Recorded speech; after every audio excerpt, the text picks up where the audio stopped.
When it comes to lost media, there are so many different topics that are out there and so many different wants from the community. This is partially what makes the community so great, but also how more of its users can get involved in searches themselves. When looking at the different pieces of lost media, I sorta calculate which ones have a more or less likely chance of being found, based on their availability, and there's a lot of content that could be found if only 1 or 2 people had saved recordings. We've covered some stuff like this in previous videos, but today, let's take a look at more topics specifically like that you can help search for, whether those are for commercials, content from the internet, or other media that more of the public would have had access to, compared to something like a lost pilot or game beta. Lost music is not something I talk about on the channel often, and it's definitely not something that most people can help search for and get their hands on in the first place. All these years later, we're still waiting for John Walker to release those alleged Cricket and Clover demos that he claimed his dad found on CDs. But the original tweet about that is gone, and with no updates, people have accepted the fact that it was probably some kind of PR stunt. So while those Panic at the Disco songs are still lost, most of the songs that you could help find were ones that had been posted to the internet, and it's those ones that I also get asked to cover the most. Stuff like Everyone Knows That, for example, as well as the next topic in this video, a song called Interface. This is a song that was created by a popular Vocaloid producer in Japan called Masa Works Design, who is known for his style in EDM as well as traditional Japanese music, according to the Lost Media Wiki article. His most popular song is called The Fox's Wedding, but Interface dates back to a couple years before that, in 2011. During this time, he was producing under a different username entirely called L, and released 9 songs under this name. Hatsune Miku and Kagamine Rin are the voice banks featured in the Interface song, which does line up with Masa's frequent choice of Miku being used for his music. Now I really don't know anything about Vocaloid songs in general, except for The World Is Mine, one of the songs my friends and I listened to back in high school, but there's a community for this sort of thing, and with Interface having become almost entirely lost over the years, it's been pushed to become one of the most desired lost Vocaloid songs. The song Interface itself is said to be a rock song, but there isn't much information on what the song was about, and only a handful of lyrics, mentioning that it's time to play and a grudge to make things a mess. This comes from a 10-second clip of the song that was found in September 2022, sourced from a daily Vocaloid ranking catalog which was made in 2011, when Interface was also made. It's because this short clip resurfaced that the song is considered partially found, but the majority of it is still missing. Other than those 10 seconds, only thumbnails have resurfaced, which show both Miku and Rin in them, matching with the characters used in the song. So based on the lyrics and text in the thumbnail, it's believed the song is about murder, and there's also something in the Lost Media Wiki article that mentions a possible connection to an earlier song produced by Masa called Don't Say Goodbye, but this is unconfirmed. Surprisingly, the Lost Media Wiki article for this topic has a ton of comments discussing possible leads and information about the song, which does get into some controversy surrounding this topic. It's not just a matter of the song having gone missing, but apparently, Masa has been contacted about the song previously and claims to have no recollection of the song. However, most users in the community do not believe this, as Masa has become known for deleting old content that they don't like, having even stated that one of their most popular series has been kept up for the fact that it's so popular, and not because they like it. The consensus for this search is that for the whole song to resurface, it's going to have to be from someone that saved it around the time it was up. There are no re-uploads that have been found currently, and pages for it on the Wayback Machine only saved the original upload page, but not the song itself. According to some of the more dedicated users in this search, it's also common for fake leads and recreations to be posted, which only adds confusion to the main search, and that's usually been the case for every other topic that is able to be recreated. The original song, as it was originally produced in 2011, is the only way we can get this topic found. The next topic is a little different compared to the other ones discussed in this video, because it's one that is currently available to be found. Your contribution to the search through a purchase could end it right away. Honestly, this is more of a PSA than actually expecting anyone to buy this piece of lost media that came about from a discussion about this on the forums. I wouldn't have come across it any other way, but it's about an unproduced episode from the sitcom Seinfeld. Seinfeld was a massive show that had a long run, and lots of content produced for it. But just like with any media that goes on for so long, some of that content gets unproduced or goes missing. This is exactly the case for one episode of the show from season 2, that was supposed to be aired in 1991 had it been made. This episode was titled The Bet, but is also known as The Gun, and its plot, fittingly enough, is about two bets that are placed in the episode.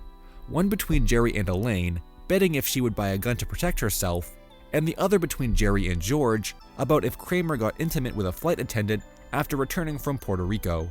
Apparently, this is a really infamous unproduced episode that caused a lot of controversy with the cast, as the content and jokes involving the guns proved to be too inappropriate even for Seinfeld's humor.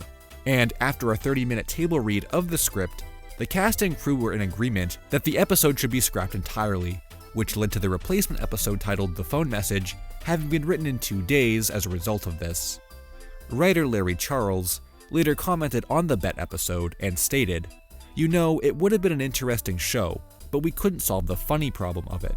It never seemed to be quite as funny as it should be, and because of that, the balance was off, and the darkness kind of enveloped it."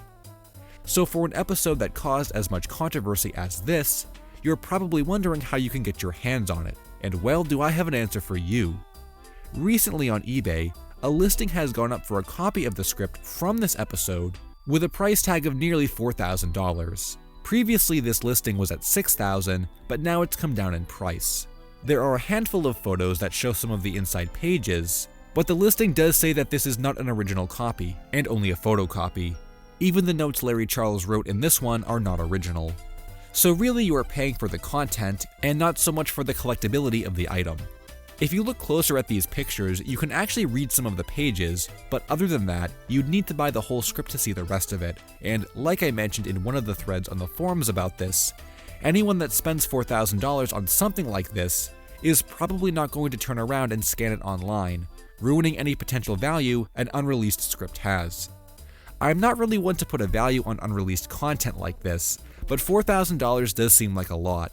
I don't think it would get that high if it was put up at auction instead of a buy it now, though it's unclear how many more copies of the script could still exist.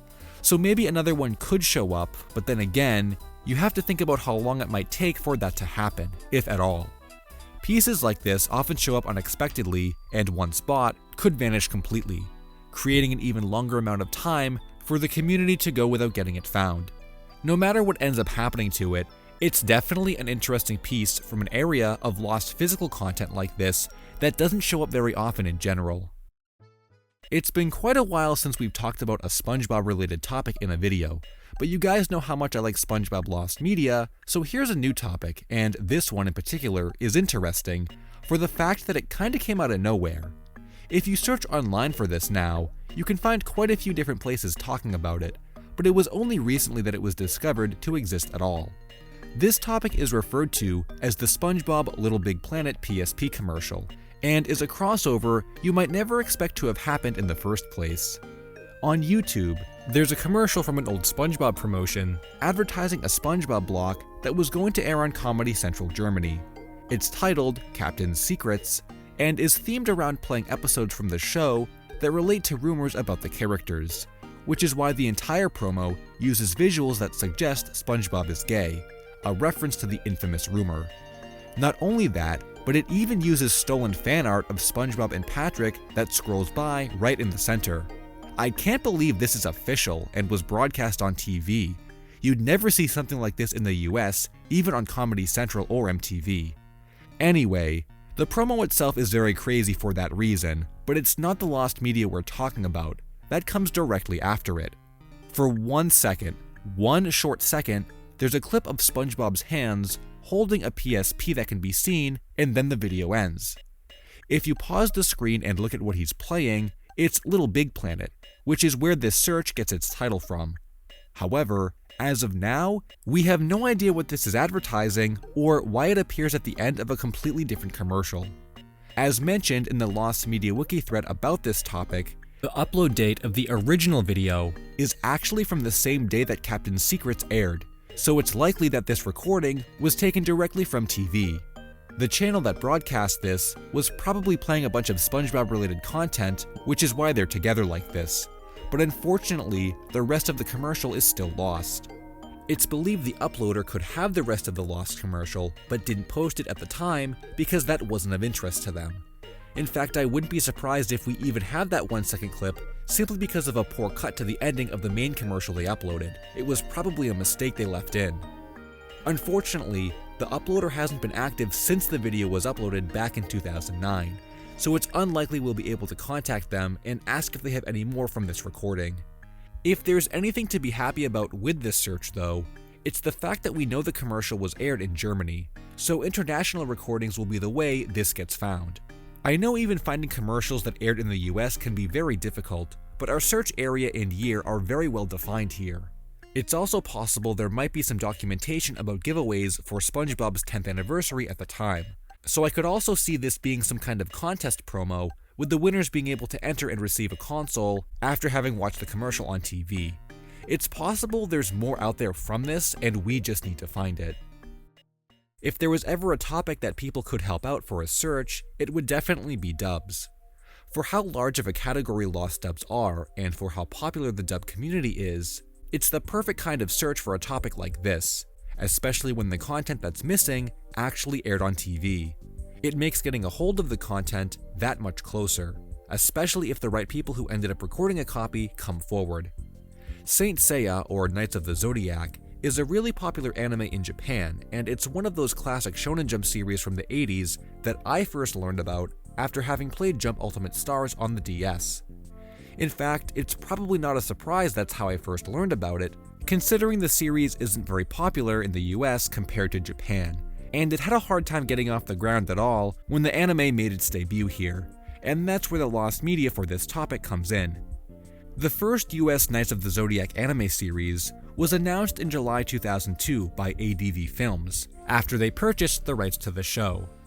However, it was later discovered that they only acquired a sub-license through an agreement with DiC Entertainment, so they didn't have complete creative control over the series. The original plan was to show 40 episodes of the series on Cartoon Network in the US, but that never happened in its entirety, and this is when the series became lost. It premiered in August 2003 on the channel, but didn't air all of those 40 episodes before the series was pulled the following April, having only aired 32 of its 40 episodes, which left the remaining 8 lost at the time. Originally, Cartoon Network was supposed to air these remaining 8 episodes in a late-night time slot, but that never happened and they abandoned the series completely. Perhaps this is for the fact that the dub itself is not remembered well, and it's become known for its censorship to imagery like blood, and changes to the dialogue that omit the mention of death, the usual American censorship that anime shows would receive back then. It's also the one that has that funny cover of I Ran So Far Away by Bowling for Soup used for the intro. However, the story of Knights of the Zodiac changes quite a bit if we move from Cartoon Network in the US to YTV in Canada, who also aired the series. They premiered it only a few days after Cartoon Network, but unlike Cartoon Network, they aired all 40 episodes from the series, which concluded in July 2004. Episodes 33 to 36 aired twice, and 37 to 40 only ran once, but they were all broadcast.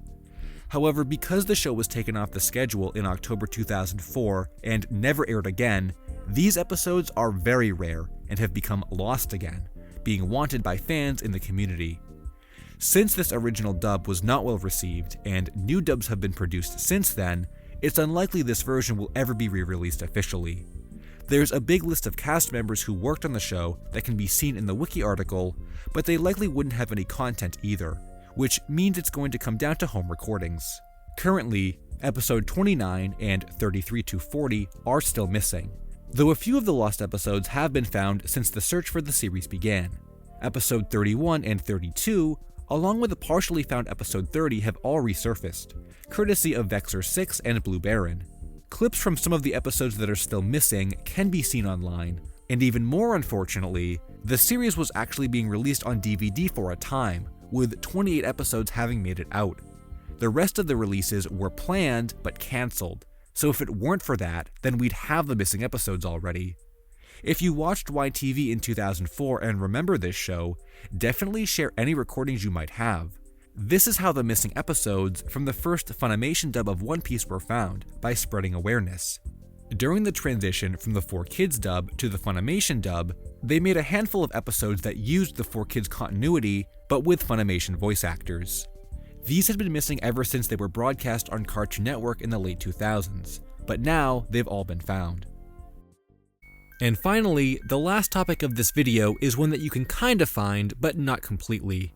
I think for the first time in all my years of making Lost Media videos, this is the first instance that a topic I was going to talk about was found while I was editing the segment.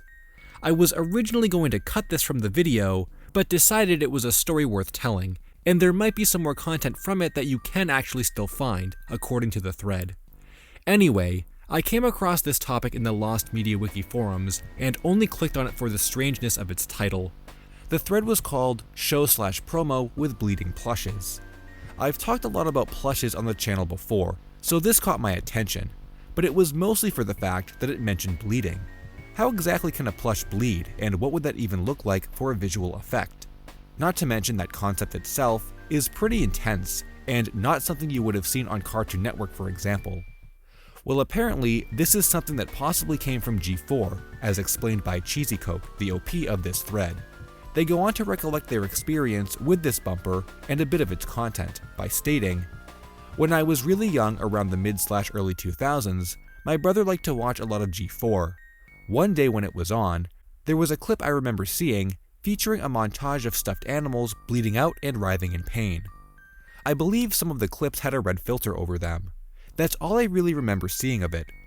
Cheesy Coke goes on to state that they were too young to pick up on the context of what this was supposed to be advertising, but that it scared them as a kid, and it's for that reason they've remembered it after all these years. They also state that it was probably supposed to be some kind of comedy bit and not intentionally horror-based, but that's about all they could recollect from their experience with the promo. I was definitely sold on the topic and search after having read the post, but understandably, you could make the argument that this sounds like some kind of creepypasta or false memory, and that there's not a lot of evidence to go off of anyway to start properly searching. However, Cheesy Coke was able to find more confirmation that this was real and not a false memory, having linked a Reddit thread showing a different user describing nearly the exact same thing, stating it was a promo from the mid-2000s, having been posted 3 years ago. Though this post gets a little more in-depth about when or where it aired, with a mention that it was either on Tech TV, changing over to G4 Tech TV, or G4 Tech, changing to normal G4, with a time frame of between 11 PM and 2 AM at night. This makes sense because it's the kind of skit you'd probably air later when there would be less kids around. The description in this post is more vivid as well, with mentions of a kitchen and realistic guts being used, rather than plush-looking ones during the action sequence. Cheesy Coke from the forums says based on this description, it could have aired on Midnight Spank or Barbed Wire Biscuit, 2 programming blocks that existed back in the mid-2000s, and the Reddit thread mentions it being 95% likely to have been aired during one of the G4 Tech TV iterations, and not normal G4, but they're not completely sure on that. And well, it turns out it was from G4 Tech TV all along. The most recent post in this thread mentioned that the clip was probably from X-Play, one of G4's most popular shows. They ended up doing a little research and discovered that the bleeding plushes were from a short skit seen in a review of Cooking Mama. A recording of this can be found on YouTube, and about a minute into the review, the show cuts to a kitchen scene with a cook and some puppets, to which the cook decides they need some fresh puppet meat for the dish, and proceeds to attack one of them, almost exactly as Cheesy Coke described. It's probably too graphic to show in this video, but you can find it on YouTube. So while this is the origin of the bleeding plushes, the part of it that might still be lost is a possible re-edit or re-release of this segment that had a red filter over it and could have been used as a bumper in between shows. In fact, the OP of the Reddit thread suggests that there might be a longer version of the short altogether. This is unconfirmed though, but if it does exist, it's still lost and is something else we can search for. It's kinda cool that we can actually see what this is describing, and it puts another piece of found media on the list for this year. Hey guys, I hope you enjoyed the video. Be sure to check out some of my other Lost Media videos. Thanks for watching, and until next time, Finn.